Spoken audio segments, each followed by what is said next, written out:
क्या खस्ताहाल एचआरटीसी बसों पर नहीं है सरकार का ध्यान? क्या जान जोखिम में डालकर ड्राइवर कंडक्टर कर रहे हैं नौकरी? क्या हादसों से सबक नहीं ले रही है सरकार? ये सवाल इसलिए उठ रहे हैं क्योंकि आए दिन एचआरटीसी बसें हादसे का शिकार हो रही हैं और लोगों की जानें जा रही हैं। ऐसे में पहले ही करोड़ों के घाटे में चल रहा परिवहन निगम पुरानी बसों से काम चला रहा है, जबकि नई बसें खरीदने की सिर्फ हिला हवाली चल रही है। एक बार फिर शिमला के समर हिल में बस हादसे का शिकार हो गई। गनीमत रही कि इस हादसे में कोई जानी नुकसान नहीं हुआ। इससे पहले भी मंडी के पंडोह में बड़ा हादसा हुआ था। 38 सवारियों की जान बचाने के चक्कर में ड्राइवर नंद किशोर ने अपनी जान की बाजी लगा दी। इसके बावजूद ऐसा लगता है कि सरकार को न तो जनता की जिंदगी की चिंता है और न ही परिवहन निगम के कर्मचारियों की।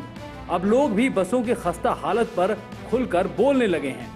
यहाँ से चले गए, उन्होंने अपनी कोई भी बात यहाँ पे नहीं रखी है, क्योंकि सर उनको पता है कि उनकी 60% बसें खराब चल रही है और जो आधी बसें वो ढली में है, जिनका वहाँ पे वो टैक्स नहीं दे पा रहे हैं, जिसके कारण ये जो खराब यहाँ पे बस है ये जनता के यहाँ पे शिमला ग्रामीण की इन यहाँ पे रूटों पे चलाई जा रही है। मैं भी जाती हूँ, मेरी अपनी बच्ची को छोड़ने जाती हूँ स्कूल के लिए ना, जब मैं यहाँ पर वैसे मैं पहले थोड़ी जल्दी, पर मैं जब यहाँ तब देखा मैंने कि यहाँ ना ये बस नीचे इसमें फॉल्ट होता है, फिर कई बार ऐसी खराब हो जाती है, वैसे फिर पहली बस ऊपर से नीचे को आती है। हाँ जी, ये बिल्कुल सही बोल रहे हैं। ये तो एक तो ऐसा नहीं चाहिए, बस से ठीक होनी चाहिए। हाँ। ताकि देखो छोटे छोटे बच्चे थे, अब मेरा बच्चा था, मैं अपने बच्चे को, और अगर मतलब इसमें फुल बस होती है और तो फिर देखो फिर तो कोई भी इंसान इसमें जीवित नहीं होना था। खासा हो सकता था अगर इसमें 2-4 सवारियाँ जो बता रहे हैं, अगर उससे ज़्यादा सवारियाँ होती तो ये बहुत ही एक मानवीय क्षति होती।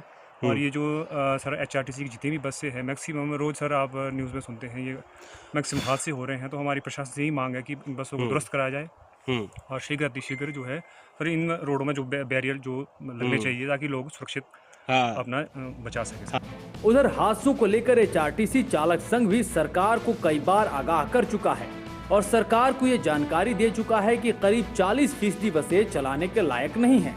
लिहाजा वर्कशॉप में स्पेयर पार्ट भी नहीं है और जुगाड़ से बसें चलाई जा रही हैं। 2 दिन पहले मंडी के द्रंग विधानसभा क्षेत्र के रियागड़ी से मंडी आ रही निगम की बस 4 किलोमीटर की चढ़ाई पर हांफ गई। कमांद कंटिंडी के बीचों बीच खड़ी इस बस से सवारियों को उतार दिया गया, जिसमें सवार स्कूली बच्चों और अन्य सवारियों को पैदल कटिंडी तक चढ़ाई का रास्ता तय करना पड़ा। अकेले कोरोना काल में एचआरटीसी को 840 करोड़ रुपए का घाटा हुआ। एचआरटीसी को चलाने के लिए सरकार ने 940 करोड़ रुपए दिए। बावजूद इसके परिवहन निगम 198 करोड़ रुपए खर्च कर 200 से ज्यादा नई बसें खरीदने जा रहा है। ये हाल तब है जब 3109 रूट में से सैकड़ों रूट अभी बंद पड़े हैं। इससे भी बड़ी बात यह है कि एचआरटीसी की कई नई बसें सड़कों के किनारे खड़ी जंग खा रही हैं। ऐसे में सवाल उठता है कि क्या सरकार को सबसे पहले खस्ताहाल बसों को दुरुस्त करने की योजना नहीं बनानी चाहिए? ब्यूरो रिपोर्ट, समाचार फर्स्ट।